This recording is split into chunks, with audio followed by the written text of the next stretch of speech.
మీరు లాస్ట్ వీడియోలో మాట్లాడుతూ మీరు కనుక ఛార్జింగ్ స్టేషన్ పెట్టుకుంటే రోజుకి ₹1,00,000 సంపాదించారు.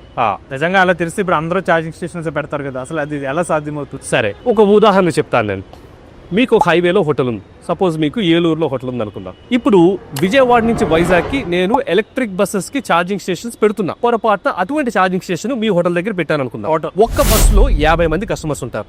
ప్రతి బస్సు కూడా ఒక రోజులో 2 ట్రిప్లు వేస్తుంది. అంటే ఒక బస్ ద్వారా 100 మంది కస్టమర్స్ వస్తారు. కస్టమర్స్ 45 మినిట్స్ అక్కడ ఉంటారు. 45 మినిట్స్ బస్సులో కూర్చోరు కదా, మీ హోటల్కి వస్తారు. టీనో, కాఫీనో, ఇడ్లీలో, బిర్యానీ ఏదో తింటారు. అంటే మినిమము ₹100 బిల్లింగ్ అనే చేస్తారు కదా. అలా 100 మంది కస్టమర్స్ ₹100 బిల్లింగ్ అని ఎంత అవుతుంది? 10,000. అలాంటిది ఐఎమ్ స్టార్టింగ్ విత్ 10 బస్సెస్. ఆ 10 బస్సెస్ డెఫినెట్లీ మీ దగ్గర అవుతాయి, ఎందుకంటే ఛార్జింగ్ ఉంది కాబట్టి. అంటే మీకు ఎంత వస్తుంది? 10,000 × 10 ₹1,00,000. ఇది ఎప్పుడు మీ మినిమం ఆర్డర్ వాల్యూ ₹100 అనుకుందాం. కొంతమంది 200 కొనొచ్చు, 300 కొనొచ్చు. సో అలా 150, 200 అనుకున్నారనుకోండి, 1,00,000 నుంచి 2,00,000 వరకు. మీరేమీ స్పెషల్గా ప్రమోషన్స్ చేయట్లేదు.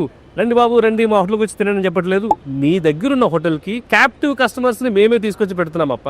అందుకనే కొంతమంది హోటల్ ఓనర్స్ ఏం చేస్తున్నారంటే చాలా తెలివిగా, మాకు ఛార్జర్స్ అమ్మేసేయండి, మాకు పెట్టండి, మీరు మెయింటెనెన్స్ తీసుకుంటారో తీసుకోండి, నాకు ఈ డబ్బులు కావాలి, నాకు ఆ డబ్బులు కావాలి ఉన్నారు. వాళ్ళని నేను అప్రిషియేట్ చేస్తా, ఎందుకంటే ఎవరూ చూడని బిజినెస్ ఆపర్చునిటీ వాళ్ళు చూస్తున్నారు కాబట్టి.